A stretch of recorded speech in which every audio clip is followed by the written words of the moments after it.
Adam here from the Walser Automotive Group, and what I want to do today is take you on a test drive. So next to me here, I have a 2025 Nissan Rogue. We'll look at the interior, exterior, some of the trim level specifics, then go for a spin around, see what it's like out on the road. Okay, so now we're behind the wheel of the Nissan Rogue, and this is the SV trim, and this one also has the premium package. So you're gonna get 5 different trim levels when looking at the Rogue, so it can get a little confusing because you can add some packages into it, but I think this one gives you a lot of bang for the buck. Now, before we dive too much into it, 2025 did see just a couple of changes to the Rogue for this lineup. Most of the stuff is gonna be in the higher tier trim level, but one thing they did add in is actually a maintenance program for all of these Nissan Rogues. So what's cool is that Nissan is actually offering 3 oil changes for 2 years or up to 24,000 miles. So that's going to help save a little bit of cash up front, which is pretty nice when looking at a new vehicle. But for now, let's put it in drive. We'll cover some more stuff when we go for a spin around. Now, we have to start with this cool gear selector. So it's actually a shift-by-wire system. So what that means is it frees up quite a bit of space underneath the center console. So you actually just click it down into drive here. You can push it up for reverse or click for park. And then it does give you a large storage cubby down underneath here. Whether you're putting your purse or storing anything away, it's always nice to have a little bit of extra room when you're in the vehicle. Now, starting on the outside, what powers the Nissan Rogues? It's going to be the same across the lineup. So it's a 1.5 liter 3-cylinder turbocharged engine. This one's going to give you about 201 horsepower, but the impressive thing with the Rogue is the fuel economy. Now, the front wheel drive is going to be a little bit better, and the Platinum actually gets a little bit worse for some reason, but all the all-wheel drive models are going to get 35 mpg on the highway or 31 combined. So that's pretty awesome fuel economy out of a littler crossover SUV. Now, I did find that it's got more than enough get up and go. You always get a little worried when you get kind of around that 200 horsepower mark, but with the CVT transmission and the all-wheel drive system and it being turbocharged, if I put my foot down, it does wind up and pretty much give you all the power you would need.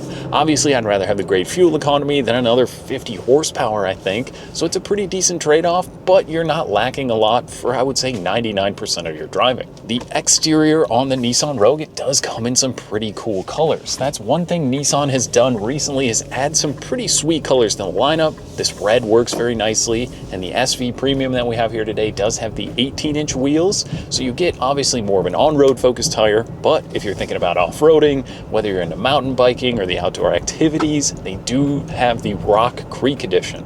So what that's going to do is be a little bit more off-road focused. Now, we do have a full driving review on that video if you're interested in seeing that, but just know it does give you some more off-road equipment, the roof rack, and a little bit more. Now let's talk about the premium package. So you do get a lot of pretty cool stuff. Hopping onto the inside, you get the Primatex leather material. So it's not a real leather until you get up to the top tier of the Rogue trims, but for the most part, these seats are really comfortable and they're heated for those Minnesota winters. It's a 3-level heated seat. I did find myself having to turn the heated seat down from 3. I think it's about 1 degree outside right now. So the heated seats do work really well. And then one of my all-time favorite features, the heated steering wheel. So it's a full leather wrapped heated steering wheel. It does work very nicely, and it also pairs wonderfully with the remote start. So I was able to fire up the vehicle before I even hopped in today. It was nice and toasty and ready to go. Now, a few other really cool things on that premium package, the panoramic sunroof. So obviously it's going to come in the higher tier trim levels as well. It really opens it up. I like the lighter interior, but there is a few different options, especially with the darker interior. Having that panoramic roof certainly opens it up. And for the rear passengers, whether you got the kiddos back there or you're bringing people with you, it does make the vehicle feel a little bit more spacious.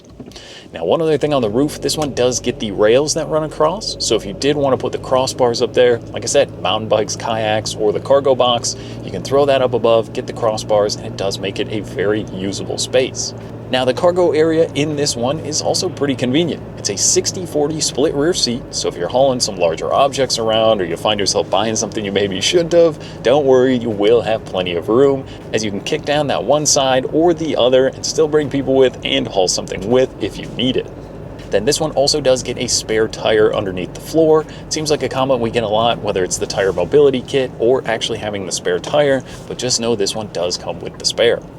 Now, a few other pretty cool things from the second row. This one will get vents back there. Again, kids or dogs, everyone will be comfortable in the back, and there is USB-C charging. So the kiddos can keep their devices up. If you're on a road trip, getting 35 mpgs, you could go a pretty long way. So having USB-C charging in the back and in the front does make it pretty nice. What about the infotainment display? So there's two different options. We've got the smaller display in this model, or you can bump up the trim levels and go to the 12.3-inch Google Assistant display. That is pretty cool, but this one isn't too bad either. I was worried it might be a little bit slow or laggy, but this one is a wired Apple CarPlay and Android Auto system. I plug my phone in down here, it's out of the way. It's obviously going to be fully charged up to when I get where I'm going, and the Apple CarPlay is great. Text messaging, Google Maps, Spotify, it makes it so easy for my daily commute. I'm not messing with my phone. I can do it all right through the infotainment system, and there's also a backup camera in here. Plus, you get parking sensors on this model. So it's a great backup camera, and it will start beeping if you do accidentally get a little too close to something. Then as far as the regular menu in the Nissan Rogue, there's not a whole lot going on there. You can actually kind of configure if you want the icons to look a little bit different, but for the most part, they probably figured people are using the CarPlay or Android Auto, so that is going to be the main focus of that screen, but you do get a volume control knob on one side and still some physical buttons here.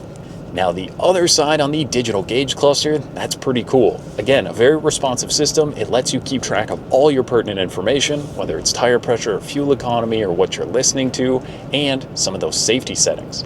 Now what's great about the standard safety that comes in the Nissan Rogue, you're gonna get blind spot monitoring, adaptive cruise control. There's so much stuff built into this.